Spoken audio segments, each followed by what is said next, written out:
Adem bol dedi. Endin rol oyna dedi. Müş gapni sana soğuk kılma. Rehimxon akamiz bilan ko'rishdingizmi deb mendan savol so'ragan barliq to'rdoshlarga men hozir sizlarga javob beray. Eng avval men hozir Jichangda xotelga qaytish uchun men o'tibman. Rehimxon akamiz bilan kurashmoqchi bo'lganim men hech qachon Rehimxon ustozimizniki ya redosini sonli qilay ya bir narsa qilay demadim. Faqat va faqat Rehimxon ustozimizning o'zininki bir ikki qiz menga bo'lgan taklif fikrlarini bo'lsa bir ancha-muncha o'zininki beo'yin jihatdagi darslarini bir anglab boqay degan shu maqsad bilan bo'lgan ish.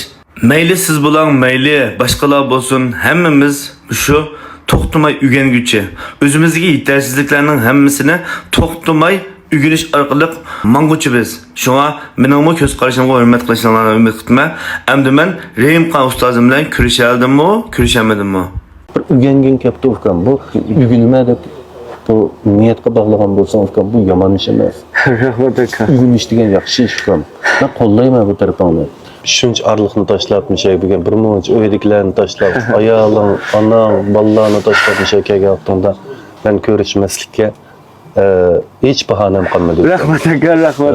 Xo'sh bo'ldi aka. Degan qisqagina bo'lgan shu arliqda ikkimiz qanchalik bir kunning ichida qanchalik bir hamdamlashalaymiz, qancha suhbatlashalaymiz yoki bizniki qanchalik bir ishlash jarayonimizda men san qancha bir narsani yuqtira olayman, men uni bilmadim, lekin beo'yin aktyorlik maharati to'g'riliq men senga bir aktyor bo'lish uchun bilish tegishli bo'lgan bir qancha narsalar bor. Men shuni deb birmaldi bilan.